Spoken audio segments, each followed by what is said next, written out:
ओम श्री गुरुभ्यो नमः। हरि ओम। शुक्लांबरधरं विष्णुं शशिवर्णं चतुर्भुजं प्रसन्नवदनं ध्यायेत् सर्वविघ्नोपशान्तये।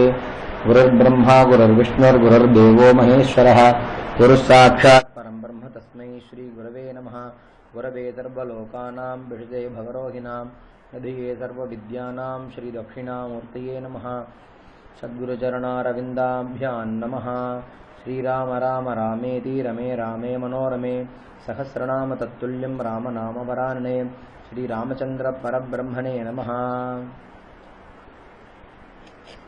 वाल्मीकि रामायणம் அயோத்தியாகாண்டம் சர்க்கம் 26.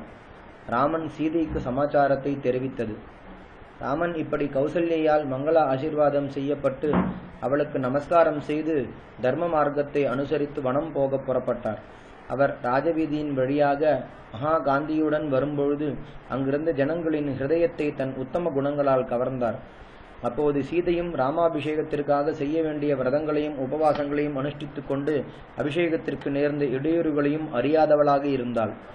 ராமனுக்கு யௌவராஜ்ய பட்டாபிஷேகம் நடக்கப் போகிறதென்றே அவளுக்கு நிச்சயம். தேவ பூஜையை முடித்து சந்தோஷமான மனசுடன் ராஜ்யாபிஷேகம் பெற்றவர்களுடைய பாதங்களில் அவர்களுடைய பட்ட மகிழ்ச்சிகள் கந்த புஷ்பங்களால் அர்ச்சனை செய்ய வேண்டிய ராஜ தர்மத்தை அறிந்தவளாகையால் வெண்குடை, சாமரங்கள், பத்ராசனம், மங்கள வாத்தியங்கள், யானைகள், குதிரைகள், ரதங்கள், காலாட்கள், பரிவாரங்களுடன் ராமன் வருவதை எதிர்பார்த்து கொண்டிருந்தாள். அப்படி இருக்கையில் ராமன் தன் அந்தப்புரத்தில் பிரவேசித்தார். அங்கே தன் பரிவாரங்கள் தன் அபிஷேகத்திற்காக செய்த விசேஷ அலங்காரங்களையும் அவர்கள் கொண்டிருக்கும் ஆனந்தத்தையும் பார்த்து வெட்கத்தால் கொஞ்சம் தலை குனிந்தார். தன் நாயகன் துக்கத்தால் வாடின முகத்துடனும் கவலையால் இந்திரிய சுவாதீனமில்லாமல் வருவதையும் கண்டு சீதை ஆசனத்திலிருந்து திடீரென்று எழுந்து, நமது பர்த்தா எப்போதும் போலில்லாமல் சந்தோஷமற்று தலை குனிந்து வருவானே என்று யோசித்து நடுங்கினாள். ராமனுக்கு அதுவரையில் வருத்தம் என்பதே கிடையாது. தான் சொல்லும் சமாச்சாரத்தால் சீதைக்கு நேரும் துக்கத்தை நினைக்க அவருக்கு அடங்காத கிளேசம் உண்டாயிற்று. தன் மனோதைரியத்தை இழந்து நான் காட்டிற்கு போய்விட்டால் ஒரு நாளும் துக்கத்தை அறியாத சீதை என்ன கஷ்டப்படுவாளோ, எவ்விதமாக காலம் கழிப்பாளோ என்ற ஏக்கம் மேலிட்டது. முகத்தில் காந்தி குறைந்தது. கையில் கிடைத்த ராஜ்யத்தை இழந்தேன், நான் வனத்திற்கு போகும்படி ஆயிற்றே என்ற சமாச்சாரத்தை இவளுக்கு எப்படி சொல்வேன் என்ற சோகத்தால் உடம்பு வேர்த்தது. தன் மனசில் இருக்கும் கிளேசத்தை அவர் அடக்க முடியவில்லை என்பதை கண்டு சீதை,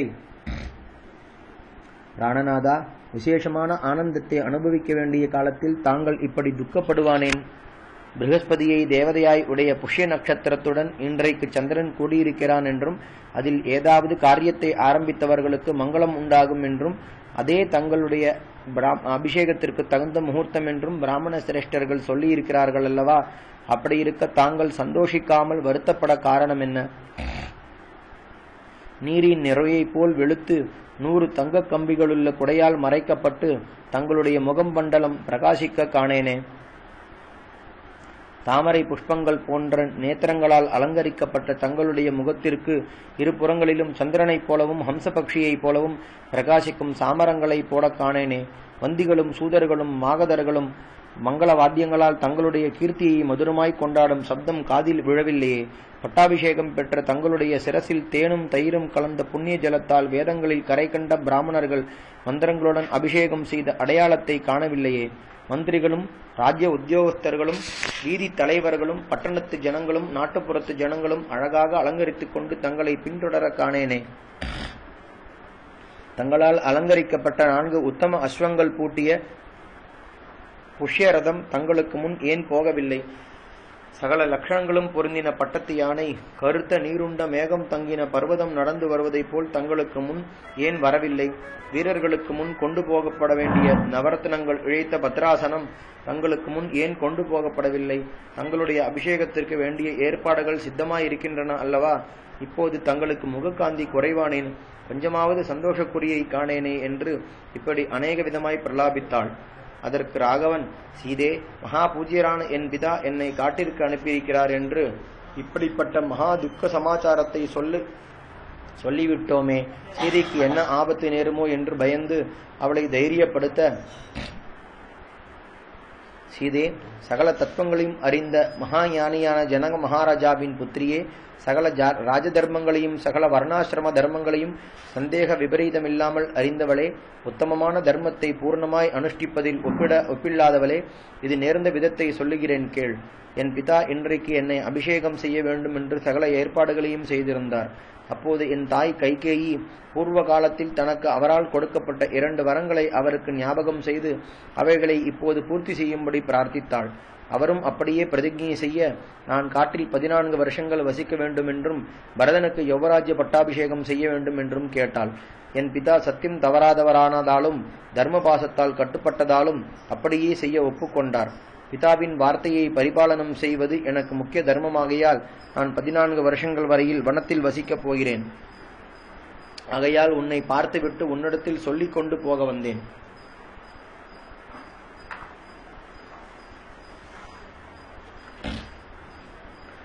லோகத்தில் விசேஷ ஐஸ்வர்யத்தை அடைந்து உத்தம பதவியில் இருப்பவர்கள் தங்களுக்கு எதிரில் வேறொருவனை ஸ்தோத்திரம் பண்ணுவதை கேட்டு சகிக்க மாட்டார்கள்.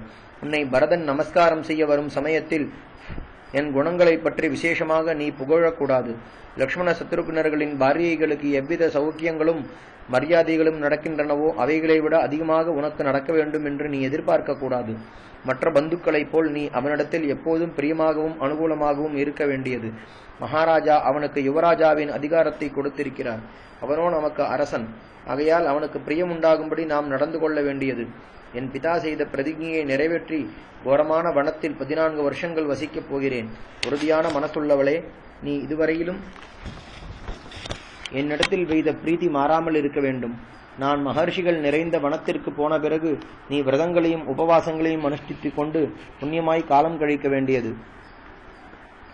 விடியற் காலையில் எழுந்து விதிப்படி தேவதைகளுக்கு பூஜை செய்து என் பிதாவாகவும் நமக்கு அரசனாகவும் இருக்கும் மகாராஜாவை நமஸ்கரிக்க வேண்டியது. என் தாய் கௌசல்யை வயசென்றவள். என்னை விட்டு பிரிந்து துக்கத்தால் தவிப்பாள். நீ உத்தமமான தர்மத்தை அனுஷ்டிக்க விரும்பினால் அவளுக்கு விசேஷ மரியாதை செய்ய வேண்டியது. என் மற்ற தாய்களிடத்தில் பிரீத்தியுடனும் ஸ்நேகபாவத்துடனும் நடந்து கொள்ள வேண்டியது. அவர்களுக்கு யாதொரு கெடுதலும் நேராமல் பார்த்து கொள்ள வேண்டியது. அவர்கள் என்னிடத்தில் எப்பொழுதும் இவ்விதமாகவே நடந்து கொண்டிருக்கிறார்கள். ஆகையால் அவர்களுக்கும் என் தாய் கௌசல்யைக்கும் என் மனசில் யாதொரு பேதமும் இல்லை.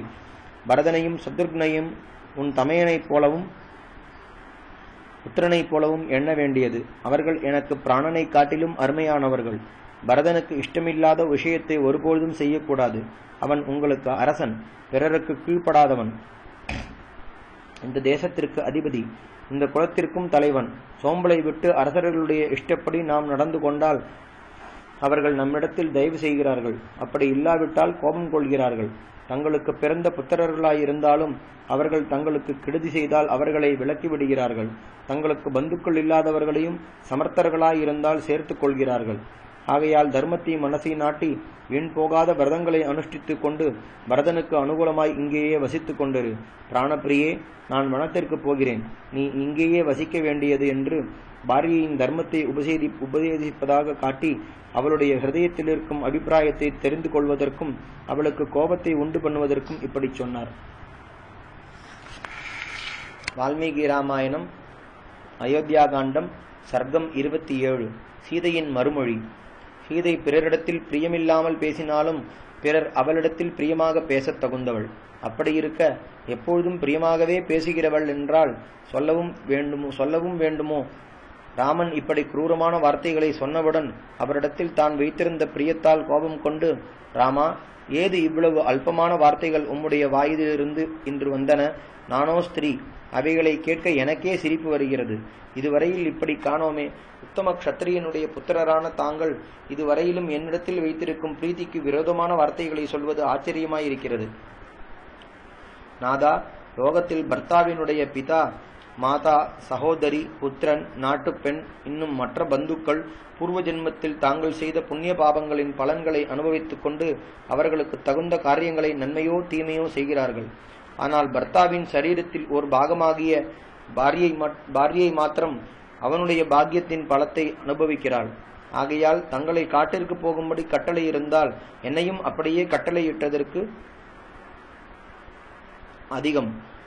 பாரியை நம்முடைய பாதி என்று ஸ்ருதிகள் சொல்கின்றதல்லவா? இந்த லோகத்திலும் பரலோகத்திலும் ஸ்திரீகளுக்கு கதியார்? தகப்பனா, தாயா, புத்திரனா, தேகமா, தோழிகளா? இல்லை, பர்த்தா ஒருவனே. ஆகையால் தங்களுடைய பாக்கியத்தில் நான் பாகமுள்ளவள் ஆகையாலும் தாங்களே எனக்கு கதியானதாலும் தாங்கள் பயங்கரமான வனத்திற்கு போக புறப்பட்டால் நான் கூர்மையான புல்களை மிருதுவாக செய்து கொண்டு தங்களுக்கு முன்னால் நடப்பேன். இவள் நம்முடன் கூட வருவதானால் விசேஷ பாக்கியத்தை அடைவாளே என்றதாலும் நான் வேண்டாமென்று தடுக்க இவள் கேவலம் ஸ்திரீ, காட்டிற்கு வருவேன் என்று எப்படி சொல்வாள் என்றதாலும் தங்களுக்கு என்னிடத்தில் பொறாமை வேண்டாம். இங்கேயே சுகமாயிரு என்று நான் சொன்னாலும் நான் கட்டாயம் வருவேன் என்று பிடிவாதம் பிடிக்கிறாள். என் வார்த்தையை அலட்சியம் செய்கிறாள். சௌக்கியமாக இங்கே காலம் கழிப்பதை விட்டு பழங்கள், கிழங்குகள், வேர்களை தின்று ஜீவிக்கிறேன் என்று கூறுகிறாள் என்றும் தங்களுக்கு என்னிடத்தில் கோபம் உண்டாகக்கூடாது. சாஸ்திரத்தில் விளக்கப்பட்ட ஜலத்தை எப்படி ஒருவன் எறிவானோ அப்படி ஈர்ஷியையும் ரோகத்தையும் விளக்குங்கள். நானோ ஒண்டி, பயங்கரமான வனத்தில் இந்த ஸ்திரீயை அழைத்து கொண்டு எப்படி போவேன் என்று சந்தேகப்படுகிறீர்களா? தாங்கள் வீரசிகாமணி என்று நான் அறியேனோ? ஆகையால் கவலையில்லாமல் என்னையும் அழைத்து கொண்டு போங்கள். தங்களை விட்டு பிரிந்தும் நான் பிழைத்திருக்க வேண்டிய பாபத்தை செய்யவில்லை. தாங்கள் என்னை இங்கே விட்டு போகும்படியான பாபத்தையும் நான் செய்யவில்லை. தாங்கள் என்னை அழைத்து போனால் தங்களுக்கு சுகமே ஒழிய துக்கம் இருக்காது. பாலைவனத்தில் பிரயாணம் செய்பவர்கள் தங்களுக்கு வேண்டிய ஜலத்தை குடித்து மிகுந்ததை கொட்டிவிடாமல் பிறகு உபயோகப்படும் என்று பாத்திரங்களில் நிரப்பிக் கொண்டு போகிறார்கள். அதனால் அவர்களுக்கு சுகமே இல்லாமல் வேறில்லை. அப்படியே என்னையும் அழைத்து கொண்டு போக வேண்டியது. இந்த ராஜபோகங்களை விட்டு நீ ஏன் வனத்திற்கு வர பிரியப்படுகிறாய் என்றால், சார்வபௌம சக்கரவர்த்திகளின் அரண்மனைகளிலும் சொர்க்கத்தில் தேவதைகளுடைய விமானங்களிலும் வசிப்பதையும் அனிமாதி அஷ்ட சித்திகளை அடைந்த யோகிகளைப் போல் யோக பலத்தால் ஆகாசத்தில் சஞ்சரிப்பதையும் காட்டிலும் தன் பர்த்தாவை தெய்வமாக எண்ணி அவன் எந்த ஸ்திதியில் இருந்தாலும் அவனுடைய பாதங்களில் சுசுரூஷை செய்வதே ஸ்திரீக்கு உத்தம தர்மம். நான் பர்த்தாவினிடத்தில் நடந்து கொள்ள வேண்டிய விதத்தை இதற்கு முன் என் பெற்றோர்கள் எனக்கு அடிக்கடி உபதேசித்திருக்கிறார்கள். சகல வர்ணத்தார்களும் சகல ஆசிரமத்தார்களும் உத்தமமான பிரயோஜனத்தை அடைவதற்கு அனுஷ்டிக்கும் சாதனங்கள் என்னென்னவென்று எனக்கு நன்றாக தெரியும். ஆகையால் இப்பொழுது அவைகளை எனக்கு உபதேசிக்க வேண்டாம். மனுஷ்ய சஞ்சாரம் இல்லாமல் யானைகளும் புலிகளும் கரடிகளும் நிறைந்த காட்டில் நான் சந்தோஷமாக இருப்பேன். என் பிதாவின் கிரகத்தில் இருப்பது போலவே சுகமாய் 3 லோகங்களிலுள்ள ஐஸ்வர்யத்தையும் லட்சியம் செய்யாமல் தங்களுடைய சுசுரூஷியை எப்போதும் ஸ்மரித்துக் கொண்டு வனத்திலும் இருப்பேன். தபஸ்விகளின் விரதங்களை அனுஷ்டித்துக் கொண்டு இந்திரியங்களை அடக்கி தேன்பாயும் சோலைகளுள்ள வனங்களில் தங்களுக்கு அபூர்வமான வஸ்துக்களை பார்த்து கொண்டு ஆனந்தமாய் காலம் கழிப்பேன். தங்களை ஒருவன் சரணமடைந்தால் அவனுடன் தங்களுக்கு யாதொரு சம்பந்தம் இல்லாவிட்டாலும் அவனை காப்பாற்றுகிறீர்கள். தங்களையே நம்பியிருக்கும் என்னை காப்பாற்றுவது பெரிதா? நான் இன்றைக்கு தங்களுடன் வரப்போகிறேன். நான் போவதாக நிச்சயம் செய்த பிறகு என்னை நிறுத்த முடியாது. பழங்கள், கிழங்குகள், வேர்கள் முதலிய பதார்த்தங்களை புஜித்துக் கொண்டு ஜீவிப்பேன். என் ஆகார விஷயமாய் தங்களை சிரமப்படுத்த மாட்டேன். தாங்கள் சமீபத்தில் இருக்க கொஞ்சமேனும் பயமில்லாமல் நதிகளையும் மலைகளையும் குளங்களையும் காடுகளையும் ஹம்சங்கள், நீர்க்கோழிகள் முதலிய பட்சிகளால் நிறைந்த தாமரை முதலிய புஷ்பங்களால் அலங்கரிக்கப்பட்ட ஓடைகளையும் பார்க்கவும் அவைகளின் லட்சணங்களையும் குணங்களையும் தாங்கள் வர்ணிக்க கேட்கவும் எனக்கு ஆசையாய் இருக்கிறது. அந்த புண்ணிய தீர்த்தங்களில் ஒவ்வொரு தினமும் தங்களுடன் ஸ்நானம் செய்து விரதங்களை அனுஷ்டித்து ஆனந்தமாய் காலம் கழிப்பேன். நான் வனத்தில் அநேகமாயிரம் வருஷங்கள் வசித்தாலும் தங்கள் உடனிருந்தால் எனக்கு காலம் போவது தோன்றாது. தாங்கள் இல்லாமல் சொர்க்கத்தில் வசித்தாலும் அது எனக்கு வெறுப்பு. மான்கள், குரங்குகள், யானைகள் முதலிய மிருகங்களால் நிறைந்து மனுஷியர்கள் சஞ்சரிக்க முடியாத பயங்கரமான வனத்திற்கு போய் அங்கே தங்களுடைய பாதங்களையே நம்பி இந்திரியங்களை அடக்கி வசிப்பேன். என் மனசில் தங்களைத் தவிர வேறொரு எண்ணமும் இல்லை. நான் தங்களிடத்திலேயே பிரீத்தி வைத்தவள். தாங்கள் என்னை இங்கே விட்டு போனால் நிச்சயமாக பிராணனை விடுவேன். ஆகையால் என் பிரார்த்தனையை அங்கீகரித்து என்னையும் அழைத்து போக வேண்டியது. நான் தங்களுடன் கூட வருவதால் தங்களுக்கு விசேஷ பாரம் இல்லையே என்று பிரார்த்தித்தாள். அப்படியும் தர்மத்திலேயே நாடின மனசுள்ளவரும் சீதை கஷ்டப்படுவதை பார்த்து சகிக்காதவருமான ராமன் அவளை அழைத்து போக இஷ்டப்படவில்லை. ஆகையால் வனத்தில் வசிப்பதால் நேரும் அநேக கஷ்டங்களையும் ஆபத்துகளையும் எடுத்துக்காட்டி வனவாசத்தில் அவளுடைய புத்தி செல்லாமல் இருக்கச் செய்தார். வால்மீகி ராமாயணம் அயோத்தியா காண்டம் சர்க்கம் 28. வனவாச துக்கம். சீதை இப்படி சொல்லியும் தர்மத்தில் நாடின மனசுள்ள ராமன் வனத்தில் வசிப்பதால் உண்டாகும் துக்கங்களை நினைத்து அவளை அழைத்து போக இஷ்டப்படவில்லை. சீதையின் கண்களிலிருந்து நீர் பெருகிக் கொண்டிருப்பதை பார்த்து அவளை சமாதானப்படுத்தி வனத்திற்கு போகாமல் நிறுத்துவதற்காக, சீதே, நீ உத்தம குலத்தில் பிறந்தவள், தர்மத்தை அனுஷ்டிப்பதிலேயே நோக்கமுள்ளவள். அங்கிருந்தே உன் குல தர்மப்படி நட. உன் மனஸ் போன படியெல்லாம் நடக்க உத்தேசிப்பது சரியல்ல. நான் சொன்னபடி செய்வது உனக்கு நலம். வனத்தில் வசிப்பதால் நேரும் பலவிதமான கஷ்டங்களை எடுத்துச் சொல்கிறேன். வனமென்றால் துஷ்ட ஜந்துக்களால் கற்களாலும் முற்களாலும் அடிக்கடி ஆபத்துகள் நேரக்கூடியதாய் மனுஷியர்கள் சஞ்சரிக்க கூடாத இடம். ஆகையால் என்னோடு அங்கே வருவதென்ற எண்ணத்தை விடு. உன்னை அழைத்து போவதால் எனக்கு அதிக சிரமம் உண்டாகும் என்ற காரணத்தால் நான் சொல்லவில்லை. உனக்கு ஹிதத்தை உத்தேசித்தே சொல்கிறேன். வனத்தில் எப்போதும் துக்கமே இல்லாது சுகமில்லை. மலை குகைகளில் வசிக்கும் சிம்ஹங்களின் கர்ஜனைகள் மலை அருவிகள் விழும் துவனியுடன் கலந்து விருத்தியடைந்து கேட்பதற்கு மிகவும் பயங்கரமாயிருக்கும். மனுஷ்ய சஞ்சாரமில்லாத இடத்தில் பயமில்லாமல் திரியும் சிம்ஹம், புலி முதலிய பெரிய மிருகங்கள் நம்மை போன்ற பிராணியை அதற்கு முன் பார்த்திராததால் உடனே பாய்ந்து நம்மை கொல்ல வரும். காட்டாறுகள் முதலைகளால் நிறைந்து வெகு ஆழமாகவும் சேருள்ளவைகளாகவும் இருக்கும். மதம் பிடித்த யானைகளும் அவைகளை கடக்க முடியாது. காட்டு வழிகளில் கொடிகள் காலில் மாட்டிக்கொண்டு கீழே தள்ளும். முற்கள் தேகத்தை கீறும். குடிக்க தண்ணீர் கிடைக்காது. அவைகளில் நடப்பது சுலபம் அல்ல. வனத்தில் இருக்கும் கோழிகள் விகாரமாய் கத்திக் கொண்டிருக்கும். அவைகளை புதிதாய் கேட்பவர்களுக்கு பயம் உண்டாகும். வனங்களில் படுப்பதற்கு கட்டில்கள் கிடைக்காது. பூமியிலேயே படுக்க வேண்டும். மிருதுவான பஞ்சுமெத்தைகள் கிடைக்காது.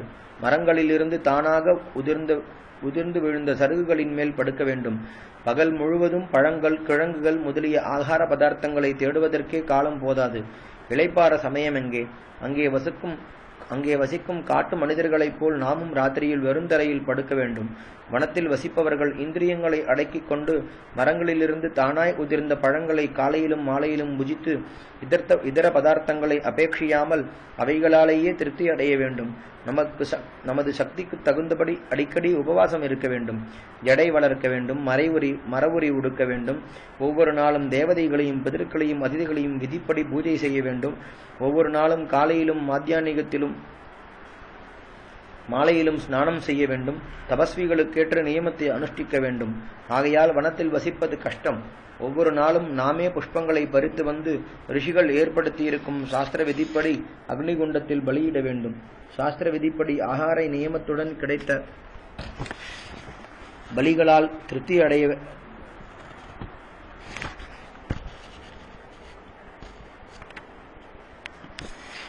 அடைய வேண்டியது. வனத்தில் அடிக்கடி பெருங்காற்றுகள் அடிக்கும். ராத்திரியில் மையிருட்டாக இருக்கும். பசியோ சகிக்க முடியாது. நடக்கும் மார்க்கங்களில் மலைப்பாம்புகள் பழுத்த சரீரங்களுடன் கொழுப்படைந்து படுத்திருக்கும். நீர்ப்பாம்புகள் ஆறுகளின் ஓட்டத்தை போல் கோணலாய் உருந்து கொண்டு போகும் வழிகளில் கிடக்கும். விளக்கு வெட்டு பூச்சிகளும் தேள்களும் புழுக்களும் காட்டு ஈக்களும் கொசுக்களும் இரவும் பகலும் நம்மை உபதிரவிக்கும். தர்பைகளும் நாணல்களும் முள் மரங்களும் போகும் வழிகளில் நிறைந்து நம்மை ஹிம்சிக்கும். வனத்தில் வசிப்பவர்களுக்கு பலவித தேக சிரமங்களும் பயங்களும் நேரும். கோபம், லோபம், காமம் முதலியவைகளை விலக்கி தபஸ் செய்வதிலேயே மனசை நிறுத்த வேண்டும். பயத்தை உண்டாக்கும் விஷயங்களை கண்டு பயப்படக்கூடாது. ஆகையால் வனத்தில் வசிப்பது மகா கஷ்டம். நீ காட்டிற்கு போனது போதும். உன்னால் வனத்தில் வசிக்க முடியாது. யோசித்து பார்த்தால் நான் இதுவரையிலும் சொன்னவைகளை விட அங்கே இன்னும் அநேக கஷ்டங்கள் தோன்றும் என்றார். இப்படி ராமன் தன்னை வனத்திற்கு அழைத்து போக இஷ்டப்படாததைக் கண்டு சீதை மிகவும் துக்கமடைந்து அவருடைய வார்த்தையை ஒப்புக்கொள்ளாமல் பின்வருமாறு பதில் சொன்னாள். வால்மீகி ராமாயணம், அயோத்தியா காண்டம், சர்க்கம் 29. சீதையின் பதில். சீதை கண்களில் நீர் தழும்ப ராமனை பார்த்து மிருதுவாக, வனத்தில் வசிப்பதால் அநேக கஷ்டங்கள் நேருமென்றும் அவைகளை நான் சகிக்க முடியாதென்றும் சொன்னீர்கள். ஆனால் என் உயிருக்குயிரான தங்களுடன் நான் இருந்தால் அவைகளே எனக்கு குயிலின் சப்தத்தைப் போலவும் சுகத்தையும் ஆனந்தத்தையும் கொடுக்குமே அன்றி ஒருபோதும் துக்கத்தை கொடுக்க ஹேதுவாகாது. சிம்மங்களும் புலிகளும் யானைகளும் சரபங்களும் மான்களும் பட்சிகளும் இன்னும் வனத்தில் சஞ்சரிக்கும் மற்ற மிருகங்களும் தங்களை பார்த்து ஒதுங்கிவிடும். இப்படிப்பட்ட பிராணியை அவைகள் பார்த்ததே இல்லை.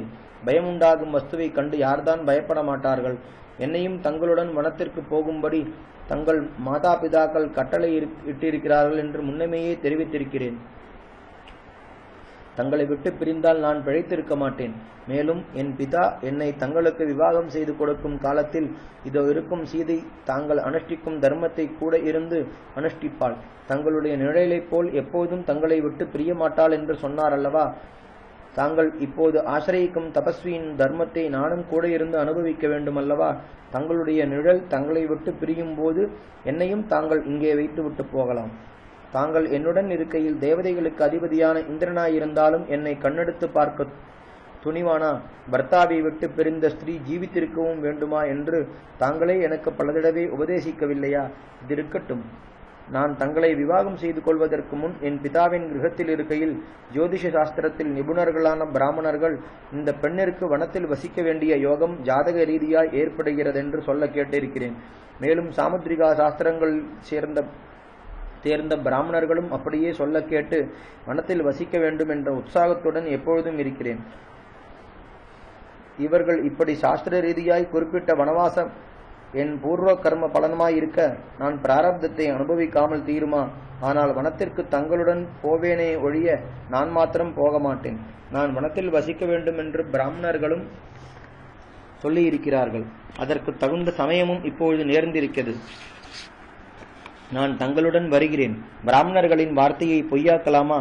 வனத்தில் வசித்தால் அநேக கஷ்டங்களை அனுபவிக்க வேண்டும் என்று எனக்கு தெரியும். ஆனால் அது நமக்கல்ல. இந்திரியங்களும் மனசும் சுவாதீனமில்லாதவர்களை பற்றியல்லவா சொல்லப்பட்டது. நான் என் பிதாவின் கிரகத்தில் கன்னியாக வசித்துக் கொண்டிருக்கையில் ஒரு நாள் ஒரு தபசி என் தாயிடம் வந்து தங்களுடைய பெண்ணிற்கு வனத்தில் வசிக்க வேண்டிய யோகம் ஏற்பட்டிருக்கிறது என்றாள். அவள் மகா சாது, சாதாரணமானவள் அல்ல. இது போகட்டும். நான் இதுவரையில் தங்களை எவ்வளவு தடவை நான் தங்களுடன் வேடிக்கையாய் வனத்திற்கு போய் கங்கை கரையில் இருக்கும் தபோவனங்களை பார்க்க வேண்டும் என்று பிரார்த்தித்திருக்கிறேன். தாங்களும் என்னிடத்தில் தயவு செய்து அப்படியே ஆகட்டும், தகுந்த சமயம் வரும்பொழுது உன்னை அழைத்து போகிறேன் என்று சொல்லவில்லையா? அந்த சமயம் எப்போதாவது நேருமோ என்று ஒவ்வொரு நிமிஷமும் எதிர்பார்த்து கொண்டிருக்கிறேன். வீரசிகாமணியே, தங்களுக்கு மங்களங்கள் உண்டாகட்டும். தாங்களும் நானும் வனத்தில் வேடிக்கையாய் காலம் கழிக்க வேண்டும் என்றும் அப்பொழுது நான் தங்களுக்கு சகல சுசுரூஷையும் செய்ய வேண்டும் என்றும் எவ்வளவோ ஆசை கொண்டிருக்கிறேன். ஈர்ஷ்யை முதலிய சகல தோஷங்களும் அற்றவரே, தங்களிடத்தில் விசேஷ பிரீதி வைத்து தங்களுடன் நானும் வனத்தில் வசித்தால் சகல பாபங்களிலிருந்தும் விடுபடுவேன். நீ இங்கே இருந்து குலதேவதையை ஆராதித்தால் அந்த பலம் கிடைக்காதா என்றால் ஸ்திரீகளுக்கு பர்த்தாவை தவிர வேறு தெய்வம் உண்டோ? இந்த லோகத்திலும் பரலோகத்திலும் எப்போதும் தங்களுடன் சேர்ந்திருப்பதே எனக்கு பரமக்ஷேமம்.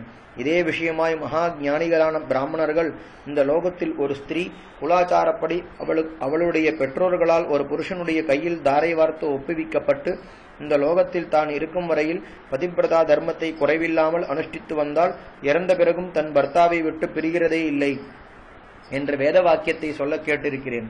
இது தங்களுக்கு தெரியாமல் நான் உபதேசிப்பதாய் எண்ணக்கூடாது. என்னை அழைத்து போவதற்கு ஸ்ருதி பிரமாணமும் இருக்கிறது என்று தெரிவிக்கிறேன். அவ்வளவுதான். இப்போதும் என்னை என்ன காரணத்தால் இங்கிருந்து வனத்திற்கு அழைத்து போக மாட்டீர்கள்? நான் தங்களுடைய பாரியை அல்லவா? என் நடத்தையில் இதுவரையில் தங்களுக்கு ஏதாவது தோஷம் தோன்றிற்றா? நான் தங்களையே கதி என்றும் தெய்வம் என்றும் நம்பி உபாசிக்கவில்லையா? தங்களிடத்தில் என்னை விட அதிகமாக பக்தி வைத்தவர்கள் யார்? சுகம் நேர்ந்த போது தலை தெரியாமல் குதிப்பதும் கஷ்டம் நேர்ந்தால் புரண்டு அழுவதும் என்னிடத்தில் எப்போதாவது உண்டா? தாங்கள் அனுபவிக்கும் சுகதுக்கங்களில் எனக்கும் சம்பாகம் உண்டல்லவா? நான் படும் கஷ்டத்தை தாங்கள் பார்க்கவில்லையா? இப்படியெல்லாம் இருக்க என்னை அழைத்து கொண்டு போவது நியாயம் என்று ஏன் உங்களுக்கு தோன்றவில்லை? தங்களை விட்டு பிரிய வேண்டும் என்ற எண்ணத்தால் இவ்வளவு வருத்தப்படும் என்னை தங்களுடன் அழைத்து போகாமல் இருந்தால் விஷத்தை குடித்தாவது, நெருப்பில் விழுந்தாவது, ஜலத்தில் குதித்தாவது பிராணனை போக்கிக் கொள்வேன் என்று பலவிதமாய் பிரார்த்தித்தாள். அப்பொழுதும் ராமன் மனுஷ்ய சஞ்சாரம் இல்லாத கோரமான வனத்திற்கு சகல சுகங்களையும் அனுபவித்து வழக்கப்பட்டிருக்கும் இவளை எப்படி அழைத்து போகிறதென்று அதற்கு சம்மதிக்கவில்லை. அதை கேட்டு சீதையும் மிகவும் பெரிதாய் கவலை கொண்டு கண்ணீர் தாரை தாரையாய் பூமியில் சொரிய ஒன்றும் தோன்றாமல் நின்றாள். ராமன் அவளை எவ்வளவு தடுத்தும் எவ்வளவு சமாதானம் செய்தும் ஒன்னிற்கும் இணங்கவில்லை. வால்மீகி ராமாயணம் அயோத்தியா காண்டம் சர்க்கம் 30. ராமன் சீதையை அழைத்து போகச் சம்மதித்தது.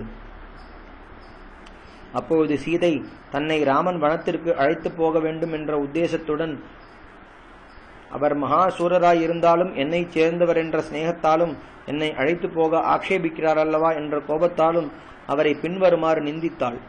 என்னை இங்கே விட்டு நீர் வனத்திற்கு போனதாக என் பிதாவான ஜனக மகாராஜா கேள்விப்பட்டால் என்ன எண்ணுவார் தெரியுமா? நீரோ உன் தேகத்தின் அழகாலேயே பிறரை மோகிக்கச் செய்கிறீர். அதை தவிர உம்மிடத்தில் வேறு யோக்கியதை இருப்பதா எனக்கு தெரியவில்லை. ஜனகர் முதலியவர்கள் கர்மத்தாலேயே சித்தி அடைந்தார்கள் என்றபடி என் பிதா கர்மானுஷ்டானத்திலேயே மிக ஊக்கமுள்ளவர். ஆகையால் பத்னியை விட்டு கிரகஸ்தன் ஒரு நிமிஷமாவது பிரியக்கூடாது என்று நினைக்கிறவர். மேலும் அநேக தேசங்களையும் அநேக கோடி ஜனங்களையும் க்ஷேமமாய் காப்பாற்றுகிறவர். உம்மை போல் ராஜ்ய அனுபவம் இல்லாமல் பேருடைய கஷ்ட சுகங்களை அறியாதவர் அல்ல. ஒருத்தியை காப்பாற்ற சக்தி இல்லாமல் என்னை விட்டு போகப் போகிறீர் என்ற சமாச்சாரம் அவருக்கு தெரிந்தால், ஐயோ மோசம் போனேனே, அப்போதே தெரியாமல் போயிற்றே, இவனை புருஷன் என்றெண்ணி என் பெண்ணை விவாகம் செய்து கொடுத்தேனே, இப்பொழுதல்லவா நிஜம் வெளியாயிற்று. அவன் பார்வைக்கு புருஷனை ஒழிய வாஸ்தவமாய் பெண் பிள்ளையே என்று எண்ணமாட்டாரா? தெரிந்திருந்தால் என்னை உமக்கு ஒரு நாளும் விவாகம் செய்து கொடுத்திருக்க மாட்டாரே. ஐயோ, ஜனங்கள் என்ன மோசம் போகிறார்கள். 1000 கிரணங்களுள்ள சூரியனிடத்தில் மகா தேஜஸ் இருப்பதை போல ராமனிடத்தில் ஒப்பில்லாத தேஜஸும் வீரியமும் இருக்கிறதென்று சொல்லுகிறார்கள். அது பொய், தெரியாமையால் சொல்வது. அப்படி ராமனிடத்தில் யாதொரு அபூர்வ சக்தியையும் நான் காணேன். சாதாரண புருஷனிடத்தில் இருக்கும் சக்தி கூட இல்லை. கணக்கில்லாத பாபங்களை செய்தாவது ஒருவன் தன் குடும்பத்தை காப்பாற்ற வேண்டும் என்று மனு சொல்கிறார். அப்படி தாங்கள் ஒன்றும் செய்ய காணோமே. அப்படி இருக்க எந்த அகாரியத்தை தாங்கள் செய்து இவ்வளவு வருத்தப்படுகிறீர்கள்? நான் வேறு கதியற்றவள். உம்மை தவிர வேறொருவரையும் நான் சரணடைந்ததில்லை. என்னை விட்டு தாங்கள் போக அபேட்சிக்கிறதை பார்த்தால் இவளை அழைத்து போனால் நம்மை யாராவது உபதிரவிப்பார்களே என்று யாரை கண்டோ பயப்படுவது போல் இருக்கிறது. தங்களுடைய கோபம் பிரளயகால அக்னியைப் போல் யாவற்றையும் கொளுத்திவிடும் அல்லவா? தங்களுக்கு பயமுண்டாகும்படி செய்கிறவர்கள் யார்? திமத்சேனனுடைய புத்திரனான சத்தியவானை அவன் பாரியை சாவித்திரி பின்தொடர்ந்தது போல் நானும் தங்களுடைய ஆக்ஞைக்குள் உட்பட்டவள் என்று அறிந்து கொள்ளுங்கள். லோகத்தில் குலத்தை கெடுக்க வந்த அநேக ஸ்திரீகளைப் போலல்ல நான். தங்களை தவிர வேறொரு புருஷனை நான் மனசாலாவது நினைத்ததுண்டா? நினைக்கப் போகிறதும் உண்டா? ஆகையால் தங்களுடன் நானும் வருகிறேன். நான் பதிவிரதை. எனக்கு தங்களை தவிர வேறு தெய்வமில்லை என்பது எவ்வளவு தடவை நான் பிரமாணம் செய்தும் என்னை நம்பாமல் பரதனிடத்தில் இப்படி பேச வேண்டும், இப்படி நடக்க வேண்டும் ஒன்று உபதேசிப்பதை பார்த்தால், அதிபால்யத்தில் தன்னை விவாகம் செய்து தன்னுடன் அநேக வருஷங்களாக வசித்துக் கொண்டிருக்கும் பாரியை தானே பிறரிடத்தில் ஒப்புவித்து அதனால் ஜீவனம் செய்பவனைப் போல தாங்கள் பரதனிடத்தில் என்னை தானம் செய்த உத்தேசித்திருப்பது போல தோன்றுகிறது. ராமா, தாங்கள் எவருக்கு ஹிதமான வார்த்தைகளை பேசிக்கொண்டு வருகிறீர்களோ, எவருக்காக என்னை கட்டுப்படுத்த பார்க்கிறீர்களோ அவருக்கு தாங்களே வேண்டியவராக இருங்கள். தாங்களே வேலைக்காரராக இருங்கள். நான் இருக்க வேண்டிய அவசியமில்லை. என்னை அழைத்து கொண்டு போகாமல் தாங்கள் வனத்திற்கு போகக்கூடாது. தாங்கள் காட்டிற்கு போனாலும் சரி, தபஸ்வியானாலும் சரி, ஸ்வர்க்கத்திற்கு போனாலும் சரி, தங்களுடன் நான் இருக்க வேண்டியதென்ற ஒரு விஷயம் மாத்திரம் எனக்கு தெரியும்.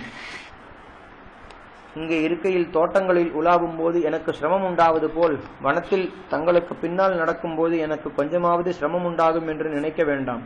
நான் தங்களுடன் இருந்தால் தர்பை, நாணல், முற்கள், செடிகள், மரங்களெல்லாம் எனக்கு பஞ்சை போலவும் வாழை குருத்தை போலவும் மிருதுவாகவே இருக்கும். பெருங்காற்றால் என்மேல் அடிக்கப்பட்ட புழுதி எனக்கு சிரேஷ்டமான சந்தனத்தை போல இருக்கும். காட்டில் இளம்புல் வளர்ந்திருக்கும் தரைகளில் நான் உட்கார்ந்து அனுபவிக்கும் சுகத்தை விட இங்கே நேர்த்தியான ஆசனங்களிலாவது கம்பளங்களிலாவது உட்கார்வதால் அதிக சுகமுண்டோ? தங்களால் தேடிக்கொண்டு வரப்பட்ட பழம், கிழங்கு, இலை முதலியவை கொஞ்சமாக இருந்தாலும் அதிகமாயிருந்தாலும் எனக்கு அமிர்தத்தை போல ருசிக்கும். அந்தந்த காலங்களில் உண்டாகும் புஷ்பங்களையும் கனிகளையும் அனுபவித்துக் கொண்டு என் பெற்றோர்களையாவது வீட்டையாவது நினைக்கவே மாட்டேன். நான் தங்களுடன் வனத்தில் இருக்கையில் என்னால் தங்களுக்கு கொஞ்சமாவது கஷ்டம் நேராது. என்னை வைத்து காப்பாற்றுவதில் தங்களுக்கு சிரமமே இருக்காது. தங்களுடன் நான் இருப்பது எனக்கு ஸ்வர்க்கம். தங்களை விட்டு நான் பிரிந்திருப்பது எனக்கு நரகம். நான் தங்களிடத்தில் வைத்திருக்கும் பிரீதி இவ்வளவென்று இதுவரையில் தங்களுக்கு அனுபவத்தால் தெரிந்திருக்குமாகையால் என்னையும் அழைத்து போங்கள். நான் தங்களிடத்தில் வைத்திருக்கும் பிரீத்தி இவ்வளவென்று இதுவரையில் தங்களுக்கு அனுபவத்தால் தெரிந்திருக்குமாகையால் என்னையும் அழைத்து கொண்டு போங்கள். தங்களுடன் வனத்திற்கு வருவதில் எனக்கு பயமில்லை. அப்படி தாங்கள் என்னை அழைத்து போகாவிட்டால் இப்பொழுதே விஷத்தை குடித்து பிராணனை விடுவேன் என்று ஒழிய என்னை துவேஷிக்கும் பரதன் முதலியவர்களுடன் அவர்களுடைய வசத்தில் இருக்க மாட்டேன். தாங்கள் என்னை இங்கே விட்டு போனால் நான் இறப்பது நிச்சயம். அப்படி இருக்க தாங்கள் பார்த்து கொண்டிருக்கும் பொழுதே உயிரை விடுவது நல்லது. இந்த துக்கத்தை ஒரு நிமிஷம் கூட பொறுக்க முடியவில்லையே. 10 வருஷங்கள், பிறகு 3 வருஷங்கள், பிறகு 1 வருஷம், ஆக 14 வருஷங்கள் வரையில் சகிக்க முடியவே முடியாது என்று இப்படி இந்திரிய சுவாதீனமற்று மனம் கலங்கி தன் தாயகனை கெட்டியாய் தழுவிழி கொண்டு கேட்போர் மனசு உருகும்படி வாய்விட்டு பிரலாபித்தாள். காட்டில் பெண் யானை விஷம் தோய்ந்த பானங்களால் துளைக்கப்படுவது போல் ராமன் சொன்ன வார்த்தைகளால் துளைக்கப்பட்டு வெகுநேரம் அடக்கிக் கொண்டிருந்த தன் கண்ணீரை அரணையிலிருந்து அக்னி கிளம்புவது போல் பெருக்கினாள். தாமரை புஷ்பங்களிலிருந்து நீர்த்துளிகள் கீழே விழுந்து தெரிப்பது போல் அவளுடைய கண்களிலிருந்து ஜலத்துளிகள் ஸ்படிக மணிகளைப் போல உதிர்ந்தன. துக்கத்தால் பிரஜையற்றிருக்கும் தன் பாரியையை ராமன் மகா பிரேமையுடன் ஆலிங்கனம் செய்து அவளுடைய துக்கத்தை ஆற்றும் பொருட்டு, சீதே, நீ துக்கப்பட்டு கொண்டிருக்கையில் எனக்கு சொர்க்க சுகம் ஒரு பொருட்டா? சுயம்புவான நாராயணனிடத்திலிருந்தும் எனக்கு கொஞ்சமும் பயமில்லை. நான் உன்னை விட்டு பிரிந்து தனித்திருக்க சகியேன். எனக்கு பயமே இல்லை. உன்னை அழைத்து போக எனக்கு சக்தியுண்டு.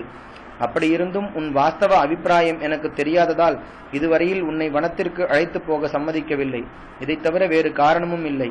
என்னுடன் வனத்தில் வசிக்க வேண்டுமென்றே நீ சிருஷ்டிக்கப்பட்டிருக்கிறாய். எந்த ஆபத்திலும் கலங்காத சித்தத்தை உடையவன் தன் கீர்த்தியை கைவிடுவானோ? அப்படி போல உன்னை நான் கைவிட முடியுமோ?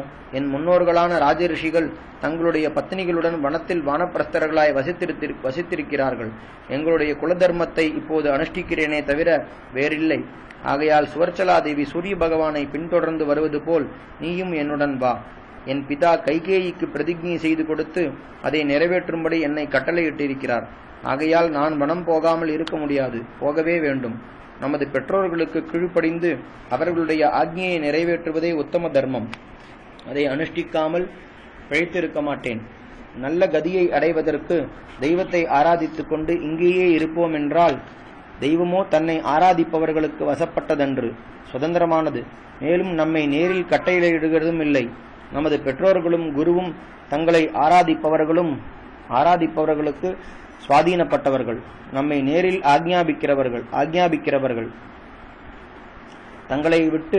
அவர்களை விட்டு தெய்வத்தை ஆராதிப்பது என்ன நியாயம்? தாய், தகப்பன், குரு இம்மூவர்களையும் ஆராதித்தால் 3 லோகங்களும் நமக்கு கிடைக்கும். அதை போன்ற பரிசுத்தமான வஸ்து வேறொன்றும் இல்லை.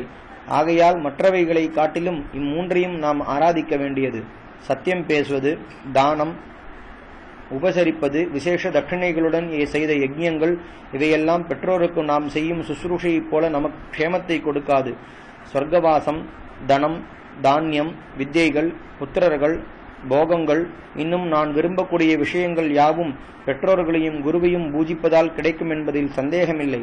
பெற்றோர்களுக்கு சுசுரூஷை செய்வதில் மனசை நாட்டி அதே சர்வமும் என்றிருக்கும் மகாத்மாக்கள் தேவலோகங்கள், கந்தர்வலோகங்கள், கோலோகங்கள், பிரம்மலோகம் முதலியவைகளை சுலபமாய் அடைந்திருக்கிறார்கள்.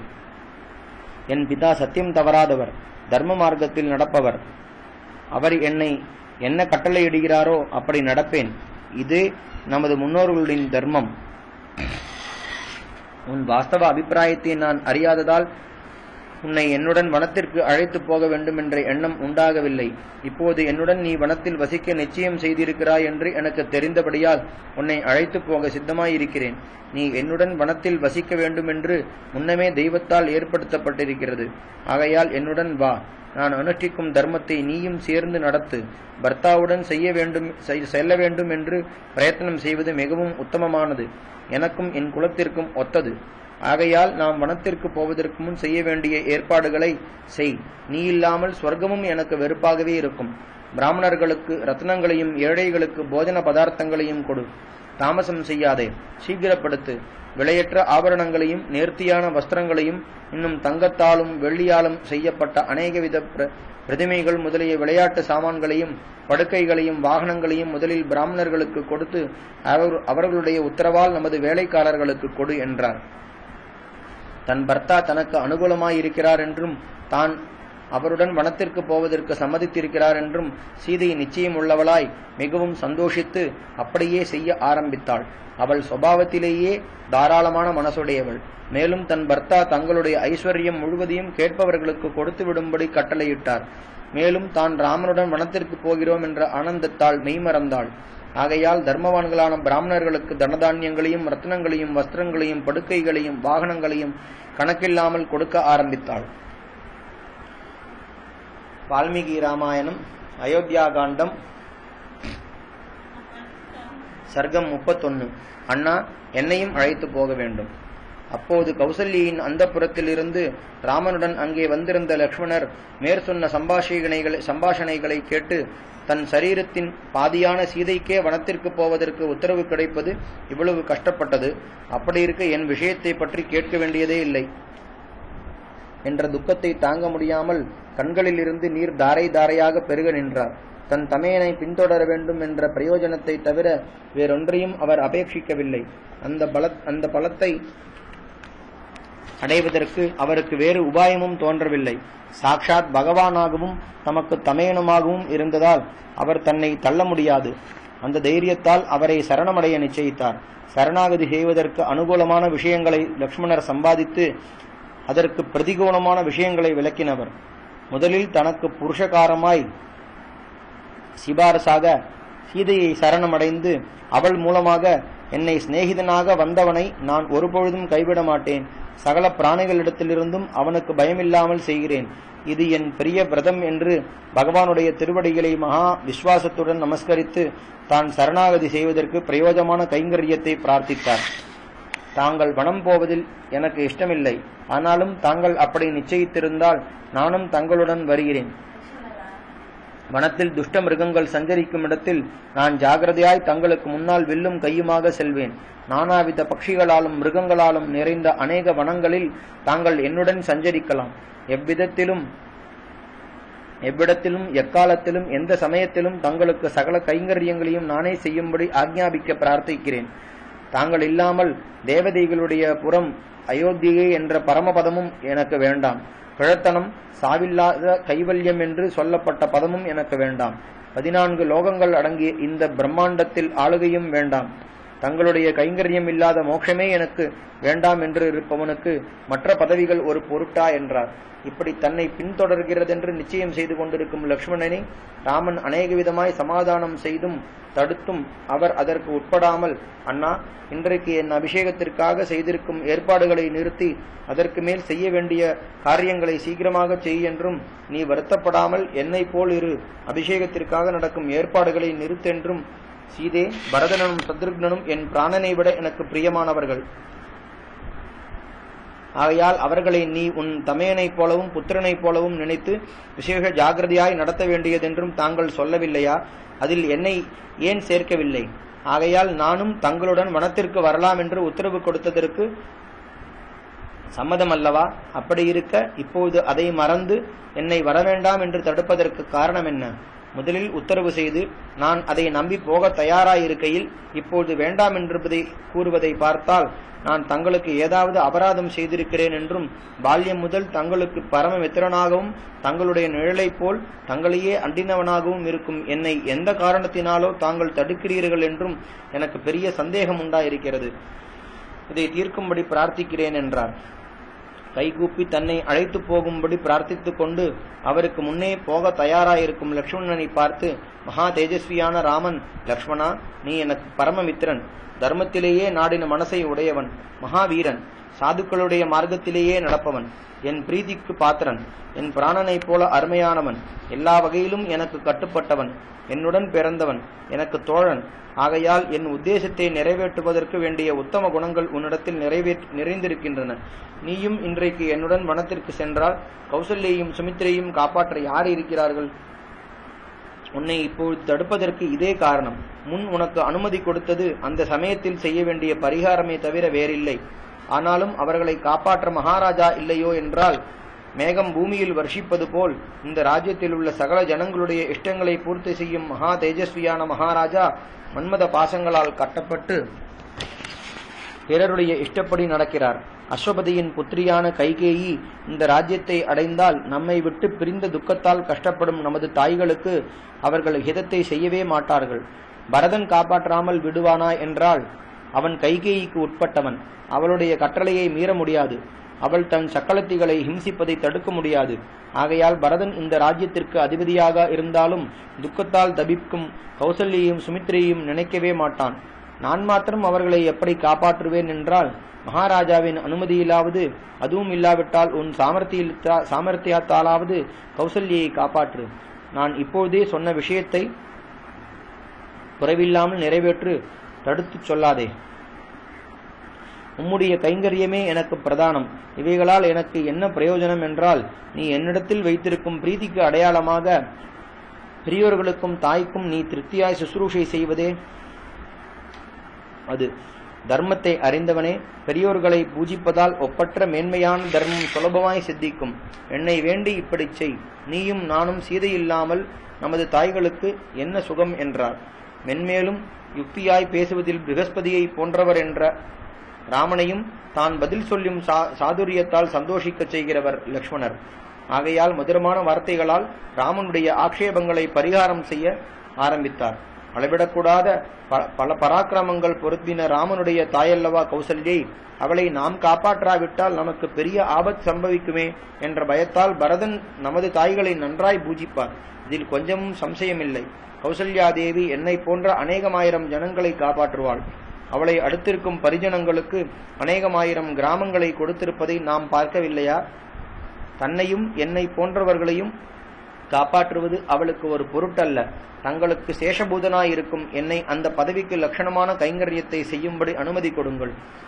எங்களுக்கு என்னிடத்தில் சேவகனுக்கு வேண்டிய குணங்கள் இருக்கின்றன. தங்களிடத்தில் சுவாமிக்கு தகுந்த குணங்கள் இருக்கின்றன. ஆகையால் நான் தங்களுடன் வருவதில் சேஷசேஷி தர்மத்திற்கு யாதொரு விரோதத்தையும் காணேன். அப்படி செய்வதால் தங்களுக்கு யாதொரு ஆயாசம் இல்லாமல் பழம், கிழங்கு, வேறு முதலிய பதார்த்தங்கள் கிடைக்கும். எனக்கும் உங்களுடைய கைங்கரியம் என்ற பலமும் சித்திக்கும். வில், அம்பு, மண்வெட்டி, கூடை முதலியவைகளை எடுத்துக்கொண்டு தங்களுக்கு முன்னால் வழிகாட்டி கொண்டு செல்வேன். வனத்தில் கிடைக்கக்கூடிய பழங்கள், கிழங்குகள், வேர்கள், கறிகள், தானியங்கள், தேன் முதலிய தபஸ்விகளுக்கு யோக்கியமான பதார்த்தங்களை ஒவ்வொரு நாளும் சம்பாதித்துக் கொடுப்பேன். தாங்கள் சீதையுடன் மலை தாழ்வரைகளில் ஆனந்தமாய் காலத்தை கழிக்கலாம். சர்வ தேசத்திலும் சர்வ காலத்திலும் எந்த சமயத்திலும் எந்தவிதமான கைங்கரியத்தையும் சேஷனான நான் செய்வேன் என்று பிரார்த்தித்தார். ராமன் மிகவும் சந்தோஷித்து ஜனக மகாராஜாவின் யஜ்ஞ காலத்தில் மகாத்மாவான வருணனால் நம் இருவருக்கும் நேரில் கொடுக்கப்பட்ட பயங்கரமான 2 வில்களையும், சத்துருக்களால் பிளக்க முடியாத 2 கவசங்களையும், குறையாத 2 அம்பரைகளையும், தங்கத்தால் அலங்கரிக்கப்பட்டு சூரியனைப் போல் பிரகாசிக்கும் 2 கத்திகளையும் நமது குலகுருவான வசிஷ்ட மகர்ஷியின் கிரகத்திலிருந்து எடுத்து வா. அவைகள் அங்கே பூஜை செய்வதற்காக வைக்கப்பட்டிருக்கின்றன. உன் பந்துக்களிடத்திலும் மித்திரர்களிடத்திலும் சொல்லிக்கொண்டு வனத்திற்கு போக சித்தமாயிரு என்று ஆக்ஞாபித்தார். லக்ஷ்மணர் அப்படியே வசிஷ்ட மகர்ஷியின் கிரகத்திற்கு சென்று அங்கே கந்த, புஷ்ப, தூப, தீப நைவேத்தியங்களால் பூஜிக்கப்படும் சிரேஷ்டமான ஆயுதங்களை அவருடைய அனுமதியால் எடுத்து வந்து ராமனுக்கு காட்டினார். ராமன் மிகவும் சந்தோஷப்பட்டு, லக்ஷ்மணா, நல்ல சமயத்தில் வந்து சேர்ந்தாய். நீயும் இருந்து என் ஐஸ்வர்யத்தை எல்லாம் பிராமணர்களுக்கும் தபஸ்விகளுக்கும் தானம் செய்ய வேண்டும். இந்நகரத்தில் அநேக ஜனங்கள் பெரியோர்களுக்கு விசேஷ சுசுரூஷை செய்து கொண்டிருக்கிறார்கள். அவர்களுக்கும் நம்மை அடுத்திருப்பவர்களுக்கும் வழக்கமாய் கொடுப்பதை காட்டிலும் அதிகமாக கொடு. பிராமண சிரேஷ்டரும் வசிஷ்ட புத்திரருமான சுயஜ்ஞரை சீக்கிரமாய் அழைத்து வா. இந்த நகரத்தில் உள்ள சகல பிராமணர்களிடத்திலும் உத்தரவு பெற்றுக்கொண்டு வனத்திற்கு போக விரும்புகிறேன்.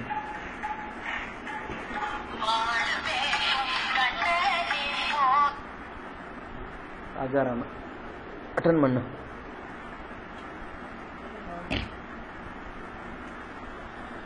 வால்மீகி ராமாயணம் அயோத்தியா காண்டம் சர்க்கம் 32 யாத்ராதானம்.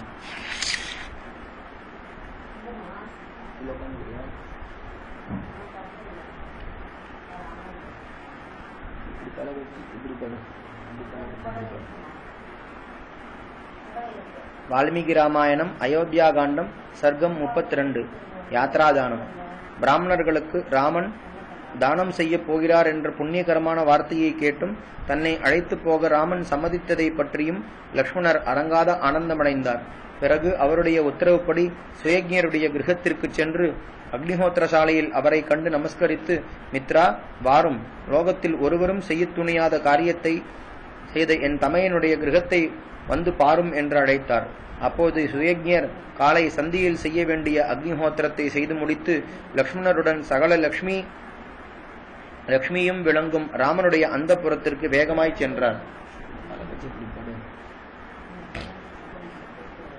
மகா ஞானியான சுயஜ்ஞரை கண்டு ராமன் சீதையுடன் பரபரப்புடன் எழுந்து கைகூப்பி ஹோமாக்னியை உபசரிப்பது போல் பிரதட்சிணம் செய்து நமஸ்கரித்தார். தங்கத்தால் செய்யப்பட்ட சிரேஷ்டமான தோள் வளைகளையும் தங்க கயிற்றில் கோர்க்கப்பட்ட நவரத்னங்களையும் குண்டலங்களையும் கை வளைகளையும் புஜ கீர்த்திகளையும் இன்னும் அநேக விதமான அபூர்வ ரத்னங்களையும் ராமன் சுயஜ்ஞருக்கு கொடுத்து உபச்சரித்தார். பிறகு சீதை ஞாபகம் செய்ய, மித்ரா, இந்த ஹாரத்தையும் தங்க கொடியையும் ஒட்டியானத்தையும் தங்களுடைய பாரியைக்கு கொடுக்க வேண்டும் என்று சீதை விரும்புகிறாள். அதை அங்கீகரிக்கும்படி பிரார்த்திக்கிறேன். மேலும் விசித்திரமாய் வேலை செய்யப்பட்ட இந்த கேயூரங்களையும் தோல் வளைகளையும் தான் வனத்தில் இருக்க போகும் சமயத்தில் தங்களுடைய பாரியைக்கு கொடுக்கும்படி பிரார்த்திக்கிறாள். அநேக விதமான ரத்னங்களால் அலங்கரிக்கப்பட்ட விலையுயர்ந்த மேல் விரிப்புடன் கூடிய இந்த கட்டிலை தாங்கள் அங்கீகரிக்க வேண்டும் என்று விரும்புகிறாள். என் மாமா எனக்கு கொடுத்த சத்ருஞ்சயன் என்ற யானையையும் இன்னும் 1000 யானைகளையும் தங்களுக்கு கொடுக்கிறேன் என்றார். சுயஜ்ஞர் அவைகளை பெற்றுக்கொண்டு ராமலக்ஷ்மணர்களையும் சீதையையும் ஆசீர்வதித்தார்.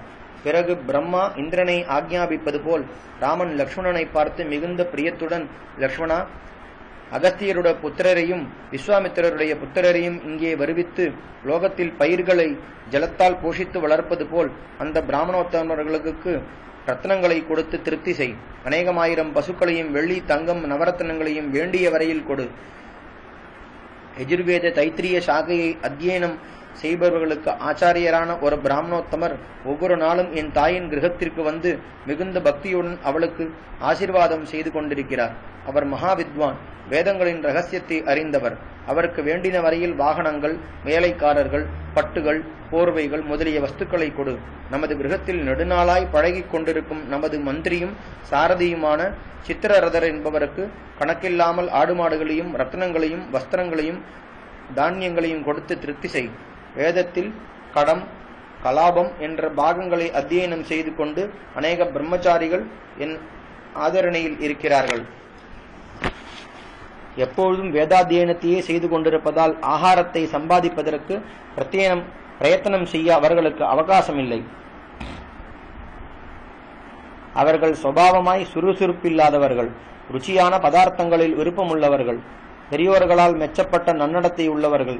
அவர்களுக்கு ரத்ன அலங்காரங்களால் நிறைந்த 80 வாகனங்களையும் தானியங்களை சுமந்து போவதற்கு 1000 எருதுகளையும் நிலங்களை உழுவதற்கு 200 மாடுகளையும் பால், நெய், தயிர் முதலியவைகளுக்காக 1000 பசுக்களையும் கொடு. மேகலை என்ற அரைநூல் மாலையை தரிக்கும் அநேக பிரம்மச்சாரிகள் தங்களுக்கு விவாகமாக வேண்டும் என்று என் தாயை அண்டியிருக்கிறார்கள்.